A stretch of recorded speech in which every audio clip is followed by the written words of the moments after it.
Hello everyone, we've got ourselves a fun video tonight. This is the most violent tournament in pro wrestling by KLA Clips. And just looking at this screen right here, I can tell this is going to be the sort of subhuman mud show garbage that Jim Cornette just absolutely goes nuts seeing. And honestly, I'm not a big fan either. Anyway, let's go. The Tournament of Death, arguably the biggest yearly tradition for the Combat Zone Wrestling promotion. Well, that confirms it. Combat Zone Wrestling is about one step above, and not a very big step above, watching bum fights, let's just say. It's like maybe like a little half step above bum fighting. Only it's even stupider because they're fucking cooperating with each other.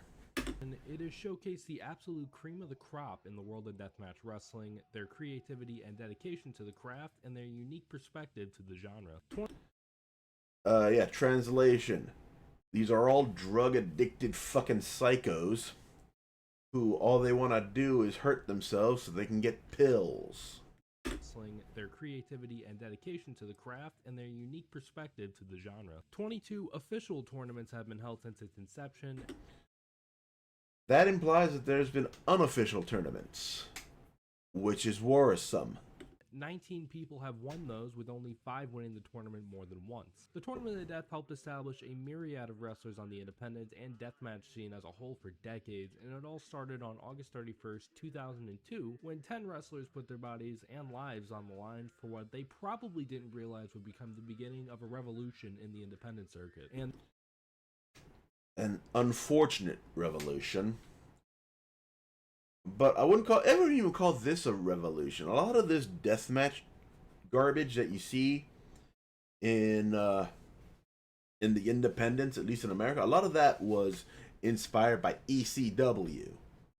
You know, where yeah, they did a lot of this dumb shit. Although I don't think they ever did light tubes. You'll have to correct me if they ever did light tubes or not. But I don't remember that. But right here, I don't see a lot of innovation. This is a lot of the violence of ECW, but not a lot of the talent. And you might also remember or be reminded that a lot of those people that were in ECW are either dead before their time, messed up beyond recognition, or strung out on any number of substances. ECW did not do any of those wrestlers any favors. The only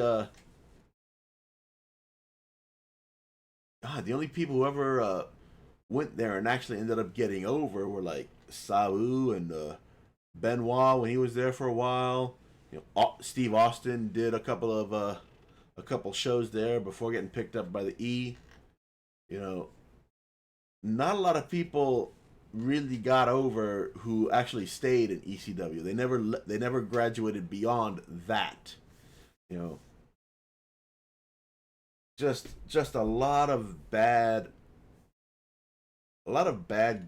trashy ass wrestling, and a lot of people who could have gone somewhere if they had have not gone into ECW.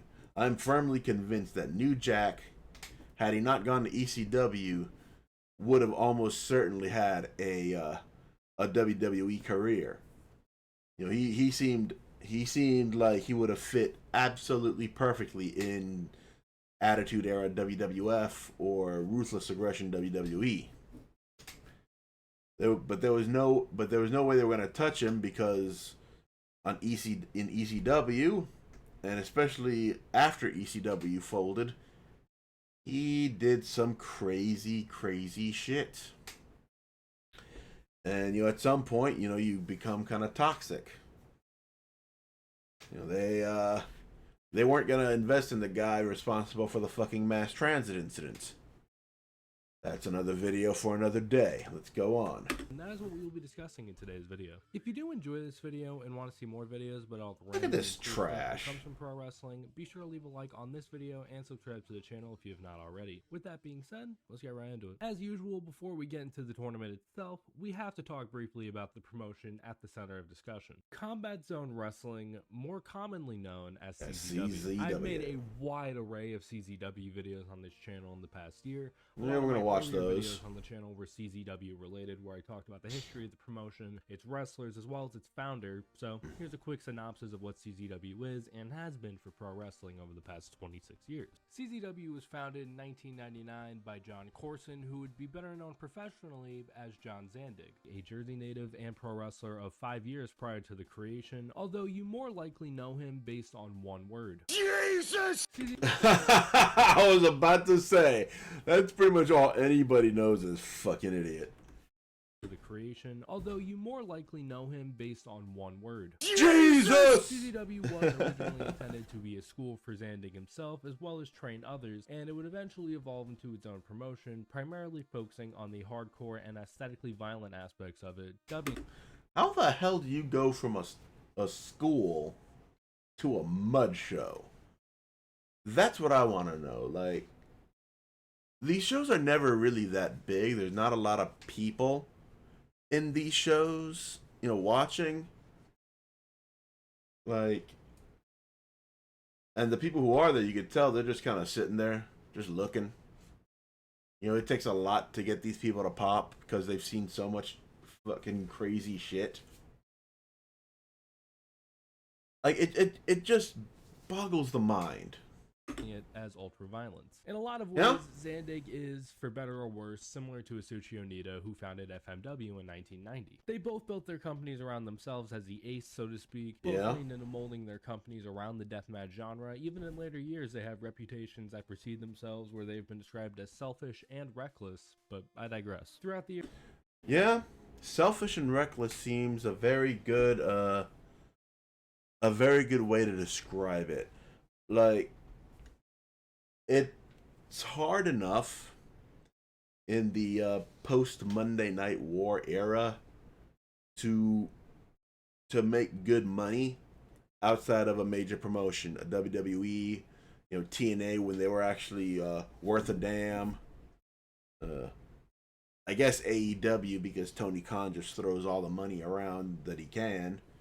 But like actually making a name for yourself and making money for yourself, that got a lot harder, and it didn't help that a lot of the indies would either be like this super ultra violent type of stuff, or they'd be the absolutely not serious at all flippy do stuff, you know, the sort of you know, fuck was it, Gorilla whatever, Pro Wrestling Gorilla, that's the one. Or, you know, AEW, right? Basically, wrestling turned into something that really nobody outside of WWE's market wanted to watch. You know, a lot of people left when WCW folded. They never came back. I'm one of them.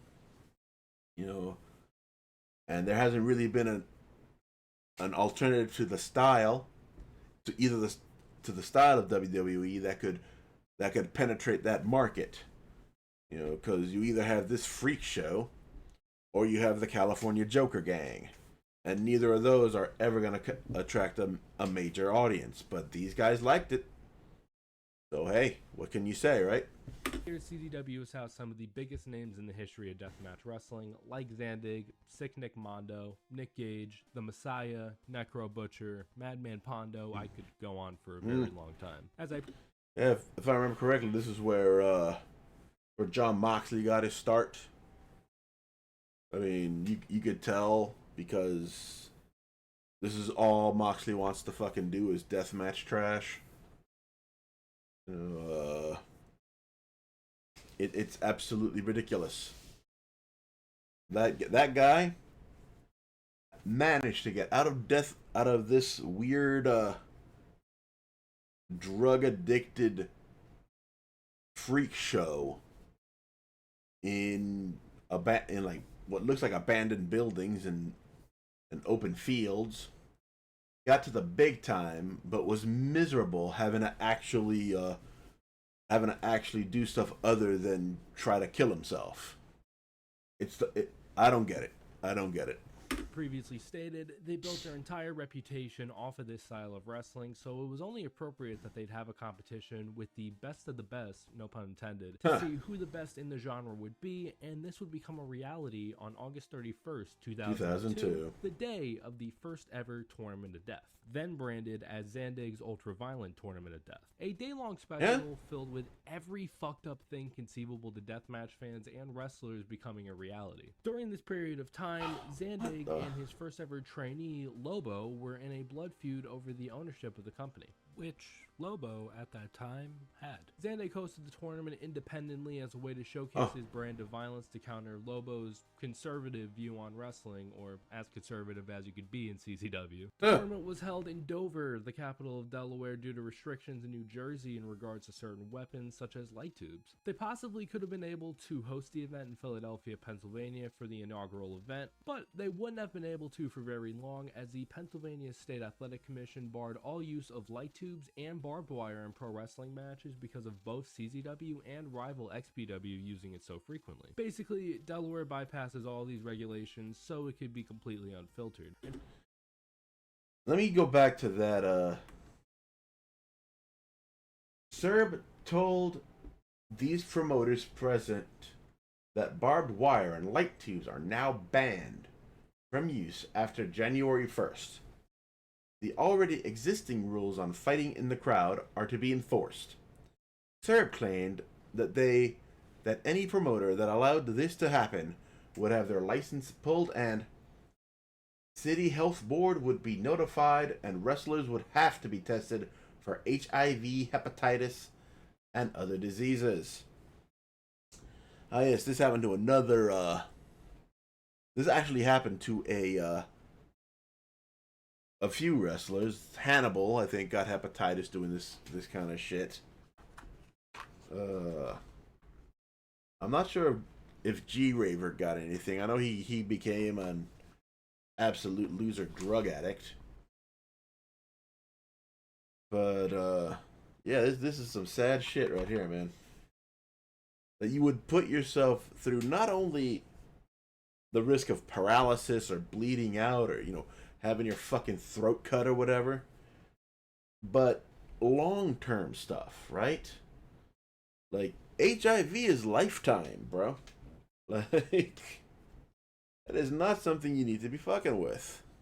In pro wrestling matches because of both CZW and rival XPW using it so frequently. Basically, Delaware bypasses all these regulations so it could be completely unfiltered. So basically, Delaware don't care, so that's where we going. In fact, outside of 4 occasions in the past 23 years, every Tournament of Death has been held in some part of Delaware, whether that be Dover, Smyrna, or even right in DJ Hyde's parents' backyard in Townsend. The amount of participants in the tournament vary year by year. Some years have had 8, some have had 12, and the first ever edition had 10. The participants include CZW's founder and 5-time world champion Zandig, of former course, Iron Man and tag team champion Sick Nick Mondo, 2-time and current reigning tag champions Nick Gage and Nate Hatred representing Hate Club, CZW Triple Crown winner Wife Beater, not to be confused with the former nickname of Chris Hero, Michigan-based wrestler Toby Klein, deathmatch lifer Necro Butcher, reigning 2-time Iron Man champion and one half of the Ratchies Adam Flash, former XPW world champion The Messiah. Yeah, you could tell these are just absolutely phenomenal athletes. Like, these guys could make it anywhere. It's not like this is all they can ever do, right?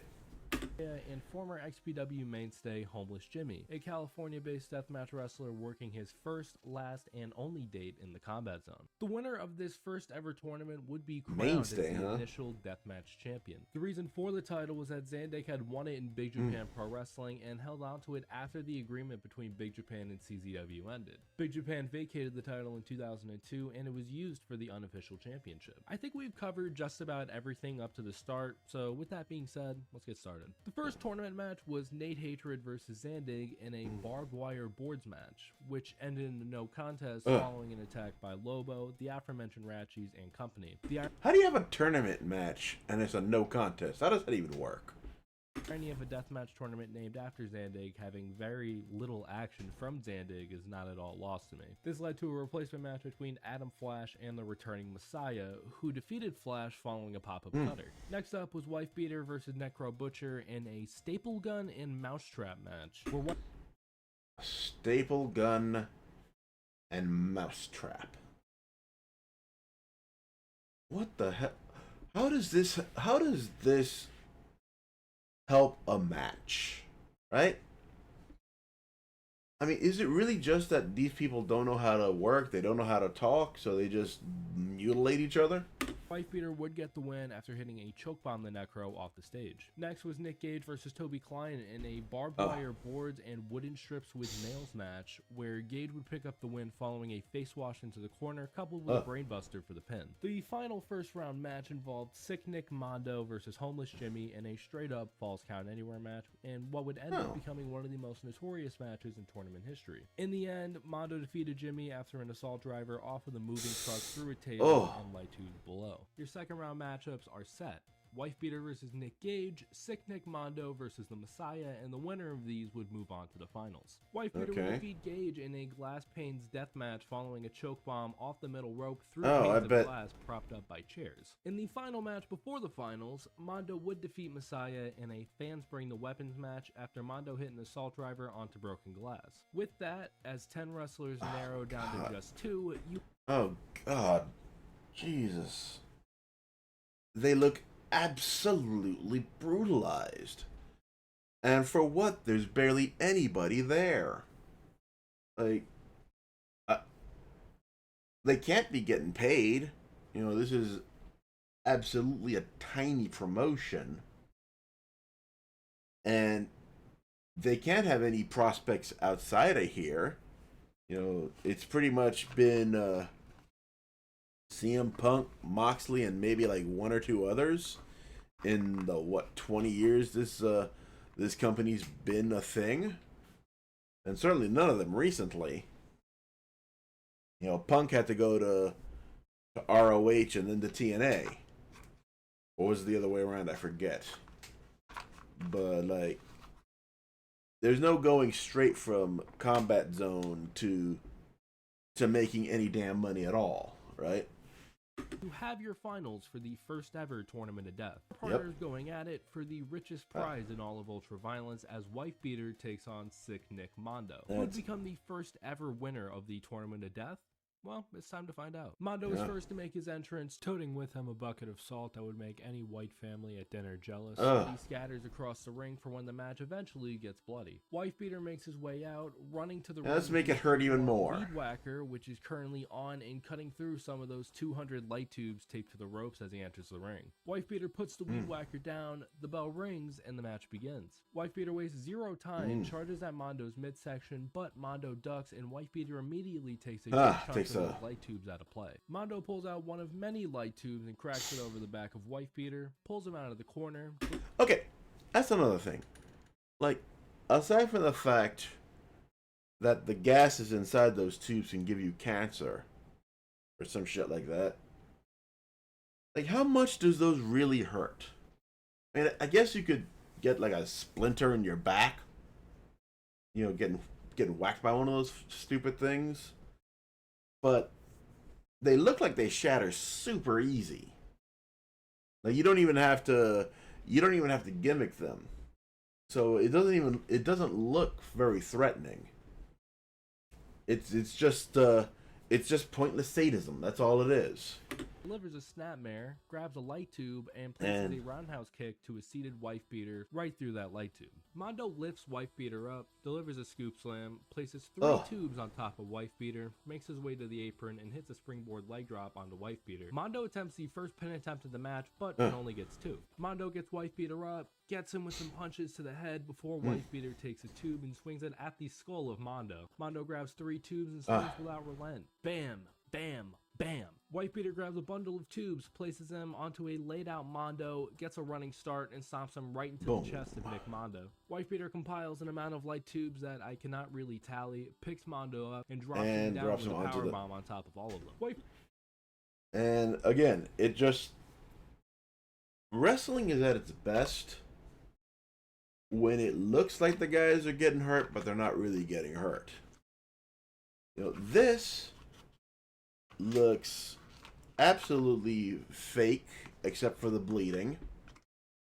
And they're actually hurting each other. It's absolutely stupid. I mean, it's part of why the wrestling business is dead and gone. There's no saving it. Wifebeater goes for his first pin attempt, but it only gets a 2 count. Wifebeater gets up, picks up the bucket of salt that Mondo introduced during his entrance, and pours the fucking bucket onto Mondo's back. He takes what's left. Oh, Jesus. God. Just looking at that. Again, dipshit had to sit there and cooperate with having salt poured onto him. And I can't even imagine how much that hurts with all the cuts this idiot's given himself. Oh, man. My back hurts just thinking about it.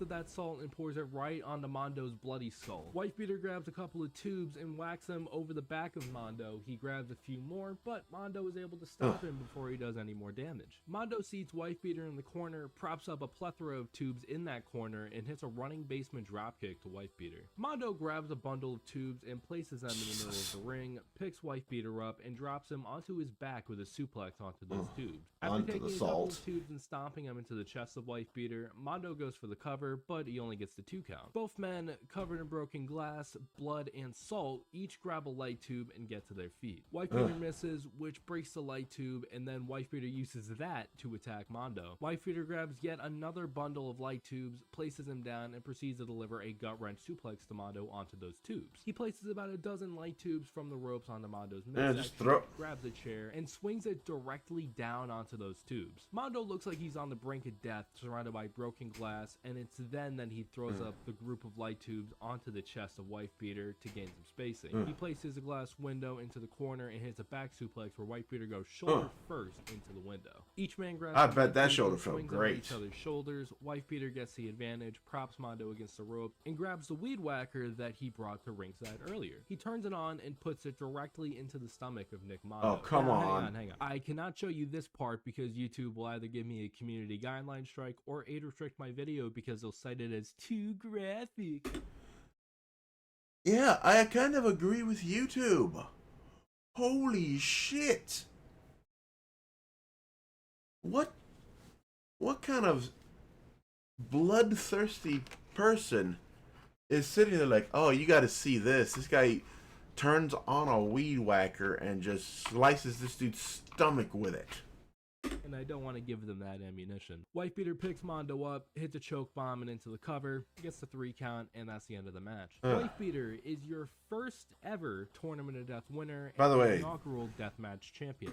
By the way, that name, Wifebeater, yeah, real good taste there, guys. Real dignified. You could tell the crowd this is for. Well, whatever crowd there is.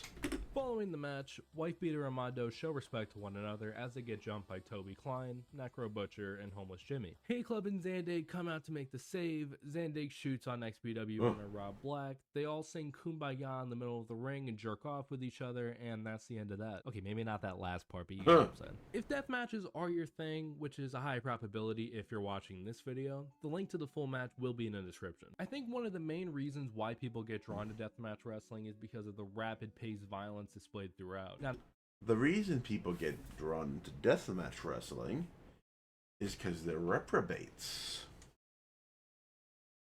They don't care that these people have no talent. They don't care that it's obvious that they're cooperating. They just want to see somebody get injured for real. That's the only appeal that this shit has. Not a single second is wasted where there could be a light tube spot or barbed wire, even a fucking weed whacker as you saw, or didn't see. Nick Mondo versus Wife Beater is a good example as to why people got sucked into CZW and deathmatch wrestling as a whole in the 2000s. Now, if you're a part of the crowd that goes, "Where is the fucking story? Where is it?" there's plenty of it sprinkled throughout the entire tournament. I'm sure. Yeah, I'm sure. I'm sure there's great story in combat zone, weed whackers, light tubes, and salt wrestling. What the yeah, story, whatever.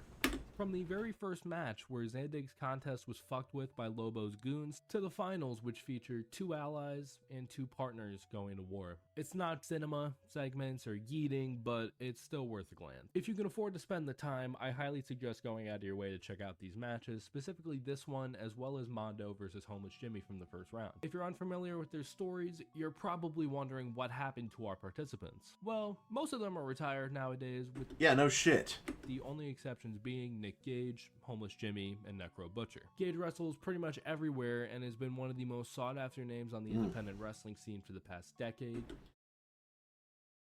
Yeah, he's another one of these losers. You know, this guy that Moxley looks up to like some kind of fucking hero. You know, he'll never get past, you know, wrestling in crack houses in front of 20 people. Even appearing on AEW television a couple of times in 2021. Jimmy, meanwhile, has been a lot less active in the years following, wrestling between 1 to 15 matches yearly since 2002, with his most recent match taking place for the revived XPW, where he is the current King of the Deathmatch champion. However, given how XPW has not run a show since September of 2024, we are going to just crown Jimmy as the forever champion and call it a day. As for Necro, he has wrestled an insane amount of matches for somebody in his condition, giving his age and current health status. He wrestled 33 matches in 2023, 18 in 2024, and has 4 under his belt in 2025, with the most recent one being a 25-minute match against Sean Hernandez that took... Jesus, look how fucking old this guy is. He looks like Dan Clancy almost. A little less hair on the top, but what the fuck? 25, with the most recent one being a 25-minute match against Sean Hernandez that took place last week. Like really, could you imagine you go to a wrestling show and your grandpa is getting the absolute shit just beat out of him with all these stupid implements, and you know that he's cooperating with the guy who's doing it to him?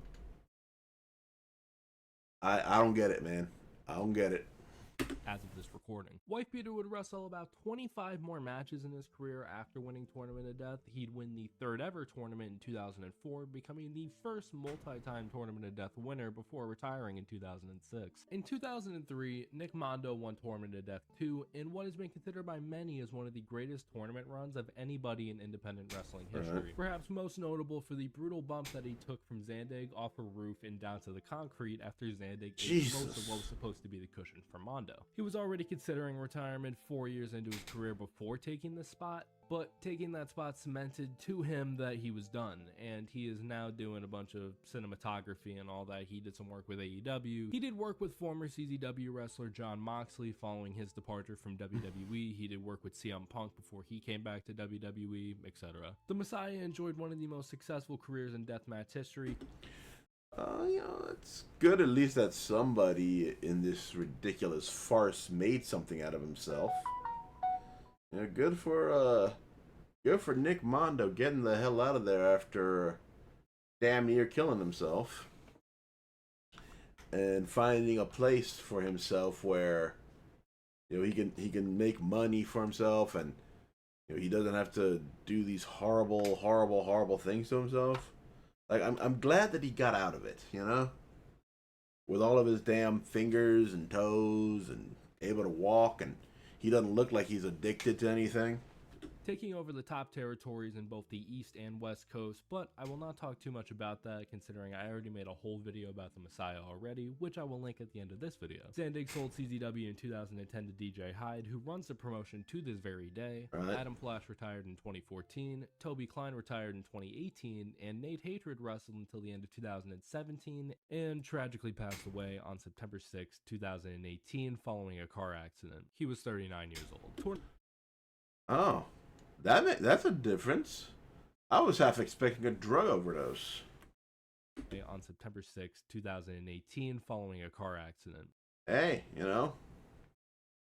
sad to hear, but hey, he